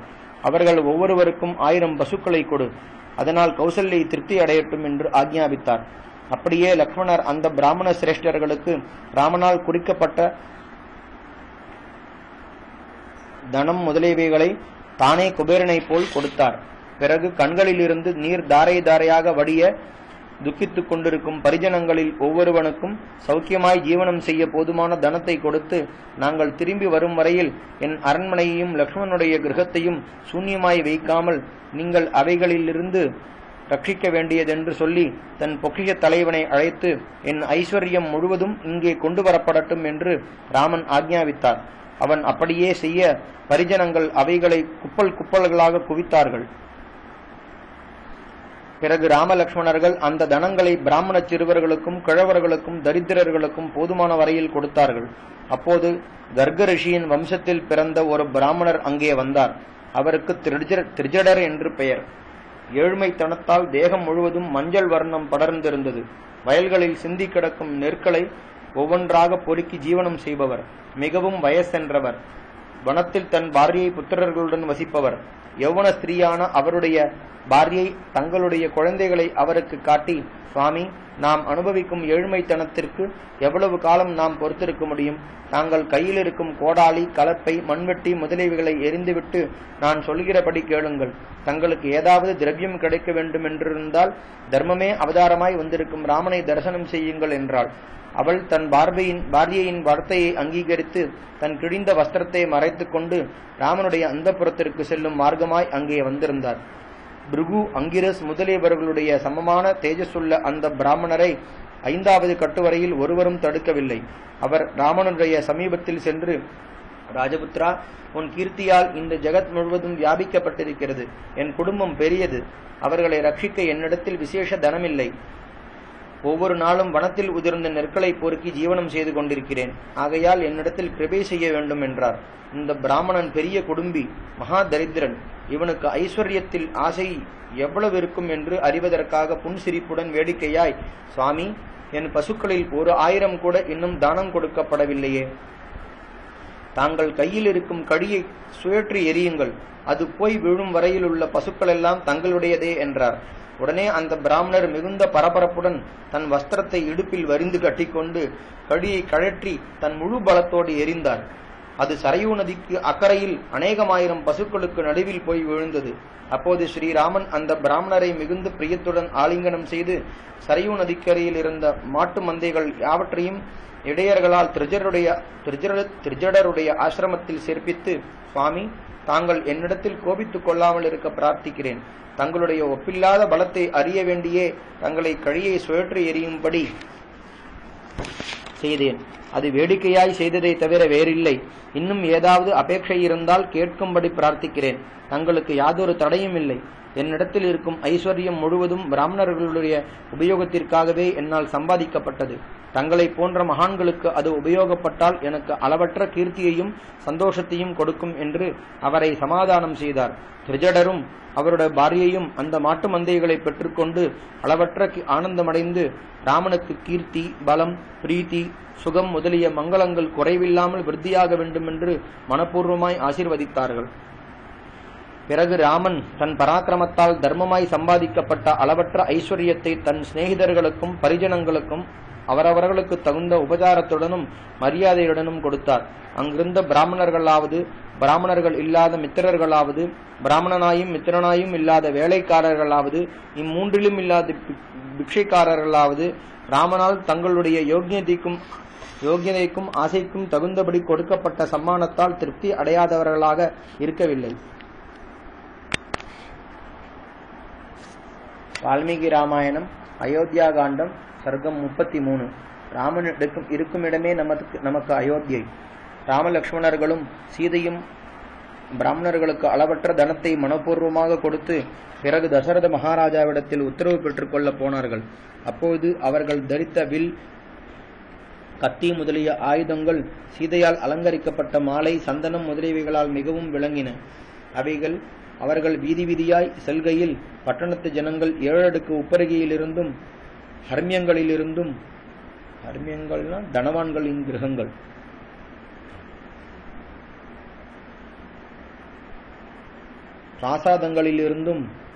பிராசாதங்கள்னா அரசர்களின் கிரகங்கள், உற்சாகமும் சந்தோஷமும் அற்று ராமனையே பார்த்து கொண்டிருந்தார்கள். வீதியில் ஜனங்கள் நெருக்கமாய் நின்று கொண்டிருந்தபடியால் இடமில்லை. குடை, சாமரம், ரதம், பரிவாரங்கள் முதலிய ராஜாவின் அலங்காரங்கள் ஒன்றுமில்லாமல் ராமன் நடந்து போவதை பார்த்து எல்லோரும் துக்கம் தாங்காமல் பலவிதமாய் பேச ஆரம்பித்தார்கள். ஐயோ, ராமன் வெளியில் புறப்படும் போது கணக்கில்லாத சதுரங்க சைன்யங்கள் அவருக்கு பின்னால் போகும் அல்லவா? அவரை பின்தொடர இன்றைக்கு லக்ஷ்மணனையும் சீதையும் தவிர வேறு ஒருவருமே இல்லையா? ராமன் அளவற்ற ஐஸ்வர்யத்தை சம்பாதித்து அனுபவித்தவர். தன்னை யாசிப்பவர்களின் மனோரதங்களை குறைவில்லாமல் பூர்த்தி செய்பவர். பெற்றோர்களுக்கு சுசுரூஷை செய்ய வேண்டும், அவர்களுடைய சொற்படி நடக்க வேண்டும் என்ற தர்மத்தை அனுஷ்டிப்பதில் நோக்கமுள்ளவராகையால் தன் பிதா செய்த பிரதிஜையை பொய்யாக்க அவர் இஷ்டப்படவில்லை. ஆகாச மார்க்கமாக செல்லும் பிராணிகளும் சீதையை இதுவரையிலும் பார்த்திருக்க முடியுமோ? அவளையே இன்றைக்கு வீதிகளில் நிற்கும் சகல ஜனங்களும் பார்க்கும்படியாயிற்றே. குங்குமம், செம்பஞ்சு, சிவப்பு சந்தனம் முதலிய பதார்த்தங்களால் அலங்கரிக்கப்பட்ட அவளுடைய தேகத்தில் மழை, வெயில், பனி தாக்கி காந்தியை குறைத்து விடுமே. இவர்கள் தசரதரிடத்தில் உத்தரவு பெற்றுக்கொள்ளப் போகும்போது அவர் சத்வகுணம் மேலிட்டு, நீங்கள் வனத்திற்கு போகக்கூடாது என்று சொல்ல தவறமாட்டார். தன் 4 புத்திரர்களில் மிகவும் அருமையான ராமனை காட்டிற்கு அனுப்ப அவருக்கு மனசு வருமா? யாராக இருக்கட்டும், தன் புத்திரன் பரமதுஷ்டனாயிருந்தாலும் அவனை வீட்டிலிருந்து துரத்துவானா? அப்படி இருக்க சகல பிராணிகளுடைய மனசையும் தன் நடத்தையினாலேயே கவரும் ராமனை காட்டிற்கு போவென்று சொல்லவும் முடியுமோ? பிறருக்கு ஹிம்சை செய்யாமல் இருப்பது, தயை, இந்திரியங்களை அடக்குவது, மனசை அடக்குவது, வேத சாஸ்திரங்களை நன்றாய் கற்பது, அவைகளில் விதித்திருக்கிற விதிப்படி நடக்கிறதென்ற இந்த 6 குணங்களும் புருஷோத்தமனான ராகவனை அலங்கரிக்கின்றன. ஜலத்தாலேயே பிழைக்கும் பதார்த்தங்கள் கருங்கோடையில் ஜலமில்லாவிட்டால் எப்படி வாடி தபிக்குமோ, அப்படி மேற்சொன்ன உத்தம குணங்கள் பொருந்தின ராமனுக்கு அசௌக்கியத்தை உண்டு பண்ணுவதால் பிரஜைகள் எல்லோரும் சொல்ல முடியாத உபதிரவத்தை அனுபவிக்கிறார்கள். புஷ்பங்களுடனும் பழங்களுடனும்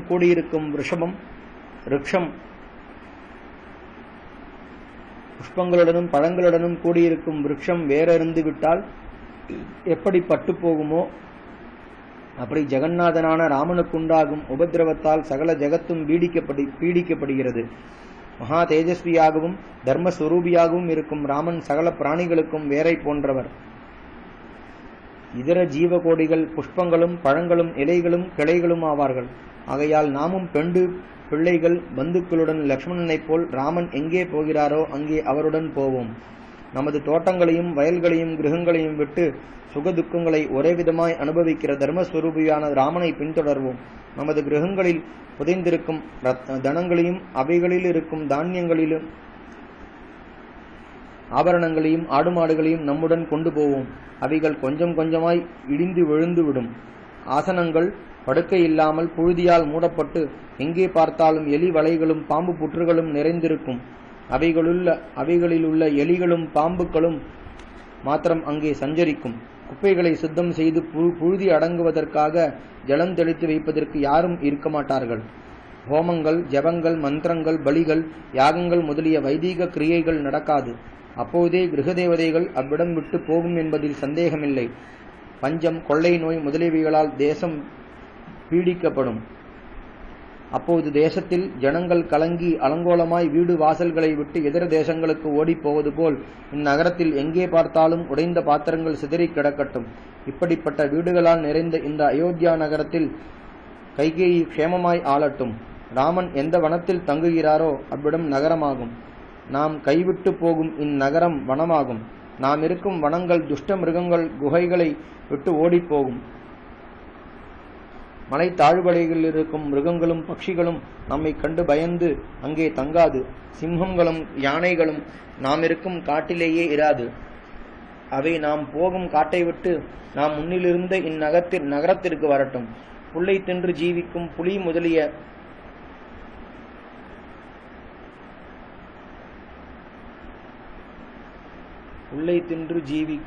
முதலிய ஜந்துக்களும், பழங்களை தின்று ஜீவிக்கும் காக்கை முதலியவைகளும், குரூரமான மிருகங்களும் பட்சிகளும் பயமில்லாமல் இங்கே சஞ்சரிக்கட்டும். இந்த தேசத்தில் கைகேயி தன் புத்திரனுடனும் பந்துக்களுடனும் சுகமாய் வாழட்டும். நாம் எல்லோரும் ராமனுடன் வனத்தில் ஆனந்தமாய் காலம் கழிப்போம் என்று இப்படி அநேக விதமாய் ஜனங்கள் சொல்லிக் கொண்டிருப்பது ராமனுடைய காதில் விழுந்தது. அப்போதும் அவருடைய சித்தத்தில் யாதொரு கலக்கமும் இல்லை. மதம் பிடித்த யானையைப் போல் மெதுவாக நடந்து கொண்டு கைலாச பர்வதத்தின் சிகரம் போன்ற தன் பிதாவின் அரண்மனைக்கு வந்தார். அங்கே அநேக வீரர்கள் காவலாய் இருந்தார்கள். அவர்களை தாண்டி உள்ளே சென்று சுமந்திரர் மகா துக்கத்துடன் ஓரிடத்தில் உட்கார்ந்திருப்பதை கண்டார். துக்கத்தில் மூழ்கியிருந்த சுமந்திரரை எல்லையற்ற ஆனந்த ஸ்வரூபியான ராமன் பார்த்து புன்சிரிப்புடன், சுமந்திரரே, நான் தரிசனத்திற்கு காத்து கொண்டிருப்பதால் மகாராஜாவிற்கு தெரியப்படுத்தும் என்று சொல்லி பிதாவின் பிரதிஜையை நிறைவேற்றுவதற்காக வனம் போக நிச்சயித்து அதற்கு முன் மகாராஜாவினிடத்தில் உத்தரவு பெற்றுக் கொள்வதற்காக சீதையுடனும் லக்ஷ்மணனுடனும் அங்கே நின்றார்.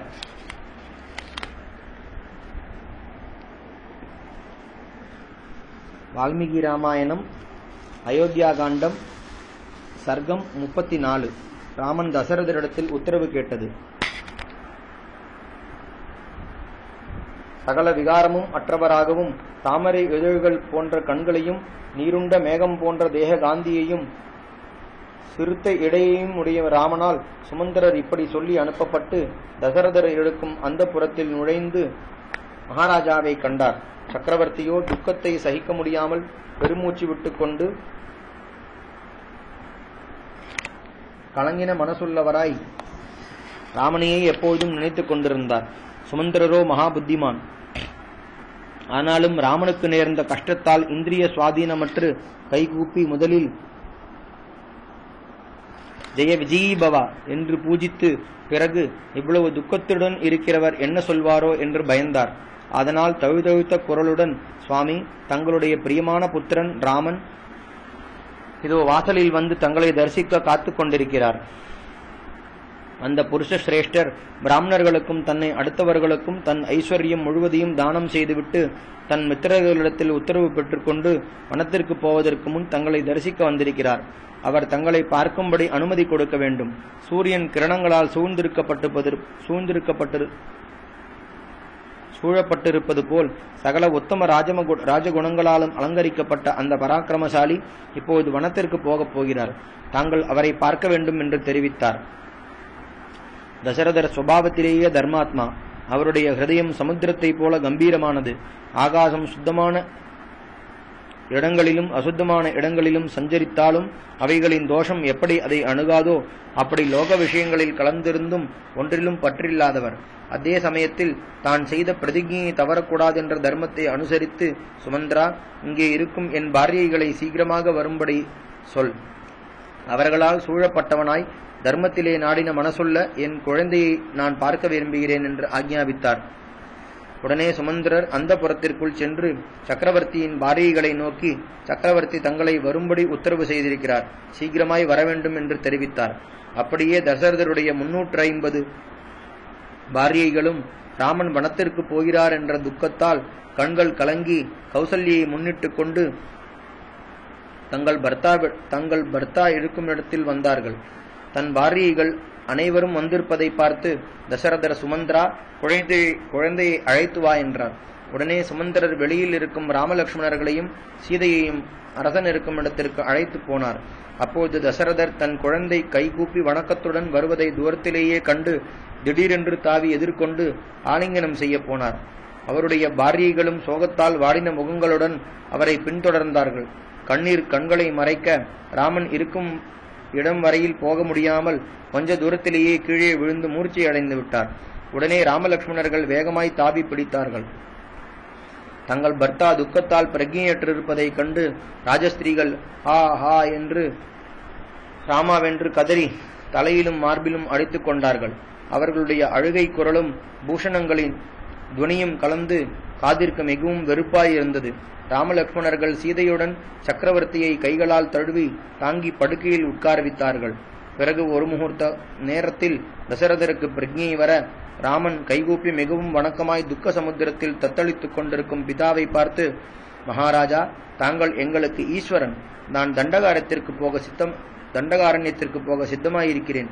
என்னை அனுகிரகித்து உத்தரவு கொடுக்க வேண்டும். லட்சுமணனையும் சீதையும் என்னுடன் வரக்கூடாதென்று நிஜமான காரணங்களை சொல்லி எவ்வளவோ தடுத்து பார்த்தேன். அவர்கள் ஒரே பிடிவாதமாக என்னுடன் வர இஷ்டப்படுகிறார்கள். எங்களை விட்டு பிரிய வேண்டியிருக்கிறது என்று வருத்தப்பட வேண்டாம், உத்தரவு கொடுத்து அனுப்ப வேண்டும் என்று பிரார்த்தித்தார்.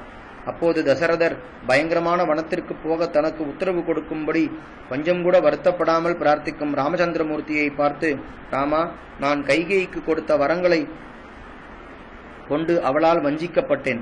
ஆகையால் நான் செய்வது ஒன்றும் நியாயமல்ல. என் புத்தி என் சுவாதீனத்தில் இல்லை. இப்போது நீ என்னை விலக்கி இந்த அயோத்திக்கு அரசனாயிரு என்றார். மகாபுத்திமான தசரதர் அநேக விஷயங்களை மனசில் வைத்துக் கொண்டு இப்படி சொன்னார். ராமனோ தர்ம ரகசியத்தை நன்றாய் அறிந்து அதை அனுஷ்டிப்பதில் சிரேஷ்டர். ஆகையால் அவர் தவறுவாரா, மோசம் போவாரா? வணக்கமாய் கைகூப்பி, ஸ்ரீராமன், சுவாமி, தாங்கள் இன்னும் அநேகமாயிரம் வருஷங்கள் வரையில் இந்த பூமண்டலத்தை ஆண்டு கொண்டிருக்க வேண்டும். நான் காட்டில் வசிக்கப் போகிறேன். எனக்காக தாங்கள் ஒருபொழுதும் சத்தியம் தவறக்கூடாது. 9 வருஷங்கள், பிறகு 5 வருஷங்கள் காட்டில் விளையாட்டாக கழிந்துவிடும். பிரதிஜையை நிறைவேறினவுடன் திரும்பி வந்து தங்களுடைய பாதங்களை தொட்டு நமஸ்கரிக்கும் பாக்கியத்தை அடைவேன் என்றார். ஒரு பக்கத்தில் தான் செய்த பிரதிஜை என்ற பாசத்தால் தசரதர் கட்டுப்பட்டிருந்தார். ஒரு பக்கத்தில் கைகேயி ராமன் இன்றைக்கே வனத்திற்கு போக வேண்டும், அவன் இங்கே தங்கிவிடும்படி நேரிடக்கூடாது என்று ரகசியமாய் நிர்பந்தித்துக் கொண்டிருந்தாள். ஒரு பக்கத்தில் தனக்கு பிராணனை விட பிரியமான குழந்தையை காட்டிற்கு அனுப்ப வேண்டியிருக்கிறதே என்ற துக்கத்தை தாங்க முடியவில்லை. கண்ணீர் சொரிய, அழுகையால் வார்த்தைகள் குளற, ராமா, போய் வா, இதனால் உனக்கு க்ஷேமம் இந்த லோகத்திலும் பரலோகத்திலும் கிடைக்கட்டும். நீ போகும் வழியில் உனக்கு மங்களங்கள் உண்டாகட்டும். யாதொரு ஜந்துக்களிடமிருந்தும் உனக்கு பயமில்லாமல் இருக்கும். ஆகையால் சாவதானமாக போய் திரும்பி வா. நீ சுபாவமாகவே சத்தியம் தவறாதவன், தர்மத்தில் நாடின மனசை உடையவன். ஒரு காரியத்தை செய்ய வேண்டுமென்று நீ நிச்சயித்த பிறகு உன் புத்தியை யாராவது மாற்ற முடியுமா? ஆனால் இன்று ராத்திரி நீ புறப்பட்டு போவதில் எனக்கு கொஞ்சமேனும் இஷ்டமில்லை. போகவே கூடாது. இன்று இங்கே தங்கியிருந்து என்னையும் உன் தாயையும் பார்த்து கொண்டிருந்து சகல சௌக்கியங்களையும் அனுபவித்துவிட்டு நாளை காலையில் உன் இஷ்டப்படி புறப்பட்டு போ. உன்னை ஒரு ராத்திரி பார்க்கும் பாக்கியமாவது எனக்கு கிடைக்கும் அல்லவா? குழந்தாய், நீ செய்யும் காரியத்தை எவ்விதத்திலும் யோசித்து பார்த்தால் எனக்கு மயிர்கூச்சல் உண்டாகிறது. எனக்கு பரலோகத்தில் நல்ல கதி கிடைக்குமா என்று நீ இப்போது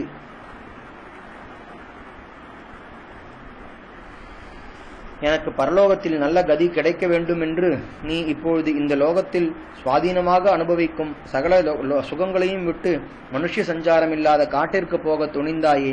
இது நான் இஷ்டப்பட்டு செய்கிற காரியம் என்று எண்ணவே கூடாது. சத்தியத்தின் மேல் ஆணை வைத்துச் சொல்கிறேன். சாம்பல் முடின நெருப்பை போல் இதோ நிற்கும் கைகேயை பார்த்தாயா? இவள் மனதில் குரூரமான யோசனைகளை வைத்துக்கொண்டு நான் அவளுக்கு சுவாதீனமாய் இருக்கிறேன் என்ற காரணத்தால் இப்படி என்னை வஞ்சித்து விட்டாள். இவள் நமது குலாச்சாரத்தை கெடுக்க வந்தவள். இவள் என்னை வஞ்சித்து வாங்கின வரங்களால் பரதனுக்கு அபிஷேகமாகும்படிக்கும் நீ காட்டிற்கு போகும்படிக்கும் நேர்ந்திருக்கிறது. இந்த கைகேயி உன்னை கட்டளையிட்டதை நீ தலையால் தாங்கி அதை நிறைவேற்ற விரும்புகிறாய். உன் உத்தம குணத்தை நான் என்னவென்று சொல்வேன்? அப்படி சொல்லவும் நியாயமில்லை. நீ எனக்கு மூத்த புத்திரன். நான் உன்னாலேயே நல்ல கதி அடைய வேண்டியவன். அந்த பொறுப்பு உனதல்லவா? உன் பிதா பிரதிஜையை தவறக்கூடாதென்றும் பொய் சொல்லக்கூடாதென்றும் உனக்கு கவலை இருப்பது ஆச்சரியமல்ல. அப்படி செய்வதற்கு உன்னை காட்டிலும் அதிக சுவாதந்திரியம் ஒருவருக்கும் இல்லை என்றார். இப்படி துக்கம் மேலிட்டு புத்தி கலங்கி ஒரு ராத்திரியாவது தங்கிவிட்டு போகலாகாதா என்று மனசுருகும்படி தங்களுடைய பிதா சொன்ன வார்த்தைகளை ராமலட்சுமணர்கள் கேட்டவுடன், ஐயோ, ஒரு ராத்திரியாவது நமது பெற்றோர்களை பார்த்து சந்தோஷிக்கும் பாக்கியத்தை செய்யாமல் போனோமே என்று வருந்தினார்கள். அப்போது ராமன் தசரதரை பார்த்து, சுவாமி, இன்றைக்கு சகல போக போகியங்களையும் இங்கே நான் அனுபவித்துக் கொண்டிருந்தால் நாளைக்கு வனத்தில் அந்த சௌக்கியங்களை யார் கொண்டு வந்து கொடுப்பார்கள்? இங்கிருந்து கொஞ்ச காலம் சுகத்தை அனுபவிப்பதை விட வனத்திற்கு போவதே சிரேஷ்டமாய் இருக்கும் என்று எனக்கு தோன்றுகிறது. இதோ இந்த பூமியிலுள்ள தேசங்களை அவைகளில் இருக்கும் பிரஜைகள் தனதானியங்களுடன் விட்டேன். அவைகளை பரதனுக்கு கொடுங்கள். நான் வனத்தில் வசிக்க நிச்சயம் செய்து விட்டேன். என் புத்தி மாறாது. தாங்கள் எதை கேட்டாலும் இல்லை என்று சொல்லாமல் கொடுக்கும் சுபாவம் உள்ளவர்கள். கைகேயினிடத்தில் நியாயமான காரணத்தால் சந்தோஷித்து சில வரங்களை கொடுத்தீர்கள். அவைகளை குறைவில்லாமல் நிறைவேற்றுங்கள். சொன்ன சொல்லை தவறாதவன் என்ற கீர்த்தி நிலைக்கட்டும். நான் தங்களுடைய வார்த்தையை பரிபாலனம் செய்து கொண்டு வனத்தில் 14 வருஷங்கள் தபஸ்விகளுடன் காலத்தை போக்குகிறேன். என்னை விலக்கி நீ அரசனாயிரு என்று என்னை பார்த்து என்ன வார்த்தை சொன்னீர்கள்? என்ன பாபம்? இந்த க்ஷணமே கொஞ்சம் கூட யோசிக்காமல் பரதனுக்கு இந்த பூமியை கொடுங்கள். நான் ஏதோ சுகத்தை அனுபவிக்க வேண்டும் என்ற உத்தேசத்துடன் இந்த ராஜ்யத்தில் விருப்பம் வைத்ததாக தாங்கள் எண்ணக்கூடாது. தங்களுடைய ஆக்ஞையை நிறைவேற்றுவதால் உண்டாகும் புண்ணியமும் சுகமும் அதனால் கிடைக்குமா? தாங்கள் எதற்காக துக்கப்பட வேண்டும்? தாங்கள் கண்ணீர் விடுவது யுக்தமல்ல. சகல நதிகளுக்கும் அதிபதியான சமுத்திரராஜன் எப்பொழுதாவது கலங்கினார் என்று யாராவது கேட்டதுண்டா? எனக்கு ராஜ்யம் வேண்டாம், சுகம் வேண்டாம், சீதை வேண்டாம், உயிரும் வேண்டாம். தாங்கள் சொன்ன வார்த்தை பொய்யாக கூடாதென்ற ஒரு விஷயம் மாத்திரம் நிறைவேற வேண்டும். தாங்கள் எனக்கு பிரத்யக்ஷ தெய்வம் அல்லவா? நான் சம்பாதித்த புண்ணியத்தின் மேலும் நான் பேசும் சத்தியத்தின் மேலும் தங்களுக்கு எதிரே ஆணையிட்டுச் சொல்கிறேன். இவ்விடத்தில் ஒரு க்ஷணம் கூட என்னால் இருக்க முடியாது. தாங்கள் இதை பற்றி வருத்தப்படக்கூடாது. வனத்தில் வசிக்கிறதென்று நான் செய்த நிச்சயம் ஒருபொழுதும் மாறாது. தங்களுடைய ஆக்ஞையை நிறைவேற்றுவதற்காக மாத்திரம் நான் வனம் போகவில்லை. கைகேயினிடத்தில் நான் வனத்திற்கு போகிறேன் என்று பிரதிஜை செய்திருக்கிறேன் அல்லவா? அதை நிறைவேற்ற வேண்டாமா? நாங்கள் வனத்தில் என்ன கஷ்டங்களை அனுபவிப்போமோ என்று தாங்கள் வருத்தப்பட வேண்டாம். விசித்திரமான பட்சிகளும் மிருகங்களும் நிறைந்திருக்கும் வனத்தில் ஆனந்தமாக காலம் கழிப்போம். பிதாவென்றால் தேவதைகளுக்கும் தெய்வம் அல்லவா? ஆகையால் தங்களை பரதெய்வமாக நினைத்து தங்களுடைய ஆக்ஞையை நிறைவேற்ற விரும்புகிறேன். 14 வருஷங்களான பிறகு என்னை மறுபடி பார்ப்பீர்கள். ஆகையால் இப்பொழுது தாங்கள் வருத்தப்படுவது உச்சிதமல்ல. தாங்கள் மற்றவர்களை கண்ணீர் விட்டு வருத்தப்படக்கூடாது என்று தைரியம் சொல்லி தடுக்க வேண்டியிருக்க, தாங்களே இப்படி அதறியப்பட்டால் என்ன கதி? இந்நகரத்தை விட்டேன், இதை பரதனுக்கு கொடுங்கள். இந்த தேசத்தை விட்டேன், இதை பரதனுக்கு கொடுங்கள். இந்த பூமியை விட்டேன், இதை பரதனுக்கு கொடுங்கள். நான் தங்களுடைய ஆக்ஞையை நிறைவேற்றிக் கொண்டு வனத்தில் அநேக வருஷங்கள் வரையில் வசிக்க உத்தேசித்து இப்பொழுதே இங்கிருந்து போகிறேன். என் பிரதிஜையை முடிகிற வரையில் திரும்பி வரமாட்டேன். பர்வதங்கள், நதிகள், பட்டணங்கள், தனதானியங்கள், பிரஜைகள் நிறைந்த இந்த பூமண்டலத்தை பரதன் க்ஷேமமாய் ஆளட்டும். அதில் எனக்கு கொஞ்சமேனும் ஆசையே இல்லை. தாங்கள் செய்த பிரதிஜையை பொய்யாகாமல் நிறைவேற்ற வேண்டும். ஒப்பற்ற போக போகியங்களிலாவது என் சௌக்கியத்திலாவது நான் மனசு வைத்தவன் அல்ல. பெரியோர்களால் மெச்சப்பட்ட பிதிர்வாக்கிய பரிபாலனம் என்ற தர்மத்தை அனுஷ்டிக்க வேண்டும் என்ற ஓர் விஷயத்தில் மாத்திரம் என் மனஸ் நாடி இருக்கிறது. ஆகையால் என்னை பற்றி தாங்கள் கொஞ்சம் கூட வருத்தப்படக்கூடாது. தாங்கள் செய்த பிரதிஜையை பொய்யாக்கி எனக்கு இந்த ராஜ்யத்தாலாவது சகல போக போஜியங்களாலாவது சீதையாலாவது என் பிராணனாலாவது என்ன பிரயோஜனம்? தாங்கள் செய்த பிரதிஜை அசத்தியமாகிவிடக்கூடாது. வனத்தில் நான் கஷ்டப்படுவேன் என்று தாங்கள் சொப்னத்திலும் எண்ணக்கூடாது. பழம் கிழங்குகளை புஜிப்பேன். மலைகளையும் ஆறுகளையும் ஏரிகளையும் பார்த்து ஆனந்தப்படுவேன். விசித்திரமான வனங்களில் பிரவேசித்து சுகமாய் காலம் கழிப்பேன் என்று சமாதானம் செய்தார். தசரதர் தன் அருமை குழந்தையை கட்டி அணைத்து துக்கத்தால் மனஸ்தளர்ந்து பிரக்ஞையற்று மூர்ச்சையடைந்து அசைவில்லாமல் கிடந்தார். ராஜஸ்திரீகள் வியசனம் மேலிட்டு வாய்விட்டு கதறினார்கள். சுமந்தரர் அந்த துக்கத்தை தாங்க முடியாமல் அழுது கொண்டு மூர்ச்சையடைந்தார்.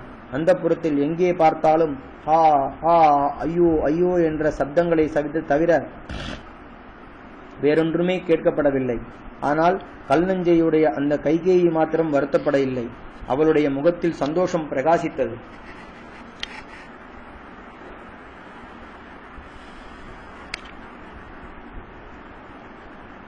ராமச்சந்திர பரபிரம்மணே நமஹ. ஹரிஹி ஓம்.